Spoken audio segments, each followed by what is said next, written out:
That is Kris Kristofferson singing for Willie Nelson, and I'm not gonna lie, there's a real temptation to do a full video about their friendship and how Kris's death this year hit Willie hard.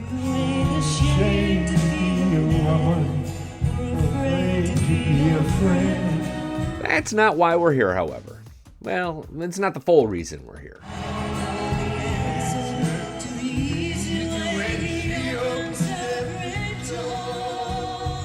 We did do a full video on that moment from Willie's 90th birthday party that nearly 2 million people appreciated.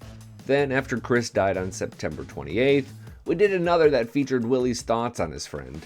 He said something a little controversial that I think you're gonna agree with if you've been a fan of Willie and the Boys all your life. I'm gonna get there, but subscribers have told us again and again to get to the dang point, so here we go. We're here because of this. I'm the last leaf on the tree. It's Willie Nelson singing a new song called Last Leaf, and y'all, he just said the scary part out loud. The autumn took the rest, but it won't take me. Last week, Nelson dropped his, I'm not kidding, 76th studio album called Last Leaf on the Tree, and it's heavy on fragile mortality. Most of the songs are covers, and some of them are kind of reminiscent of what Johnny Cash did during the American recording sessions. Because son Micah produced the album, you'll find Willie covering contemporary artists like Beck and the Flaming Lips. That might be my favorite song.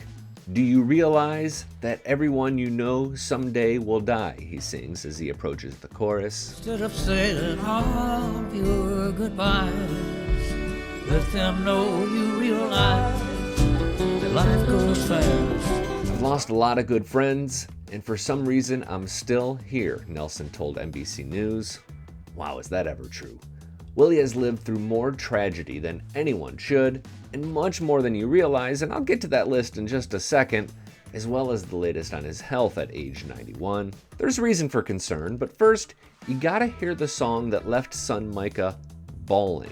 Remember, he was the creative director for this album and literally picked many of the songs for Willie to sing. Shadows are falling, and I'm running out of breath. Keep me in your heart for a little while. If I leave you, doesn't mean I love you any less. Keep me in your heart for a while. That's a Warren Zevon song called Keep Me in Your Heart, and it's widely considered to be the last song he cut before his cancer battle ended in 2003. One of the final lyrics of this song just crushes me. Engine drivers headed north, up to Pleasant Stream. Keep me in your heart a little while. These wheels keep on turning, but they're running out of steam. Keep me in your heart for a while. Yeah, I totally get why Micah can't make it through that song. And the whole album is like that. Willie Nelson will not stop for death, but he's fully aware that death is gonna stop for him. And why wouldn't he be? I mean, Johnny, Waylon, Merle, Sister Bobby, Toby, Guy Clark. These were legends to us, but dear friends to Willie Nelson. Then there was his son Billy, who died by suicide on Christmas Day 1991. NBC also shares that his daughter Renee has died as well, although I've not really seen that reported anywhere else. As each one died, we never really got a sense of how Willie processed each of these losses. Now we know those moments stung, and they still sting. We all have to go through it in various ways, he told NBC, and each time it's just as bad as the last time. They flutter to the ground, they just can't hang on. He's the last leaf, but he wants people to remember those who fell before him. In fact, when Willie was inducted into the Rock and Roll Hall of Fame, he used part of his time on stage to stump for his friends. And now that Johnny and I have been inducted, I want to give a plug for Waylon, who played with Buddy Holly, and Kris, who sang so many hits, to be inducted too. Thumbs up this video if you agree, and please consider subscribing if you enjoy this meaningful approach to country music icons.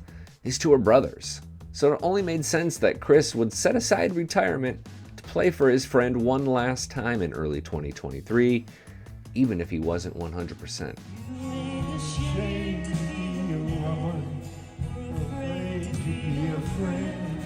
I love that video for a lot of reasons, but one of them is because it displays the brotherhood between these two old-school tough guys so clearly. Whenever we don't get a mushy, weepy social media message from Willie where he's all emotional about the death of another friend, I just try to remember that he's from a different generation and he was taught to kind of bury it. And there is something a little selfish about crying all over the internet, isn't there? And I really say that as someone who's literally doing that right now with this video. Alright, I promised I'd give you an update on Willie's health to close the video, and that's coming right now. Earlier in the year, there was a reason to worry.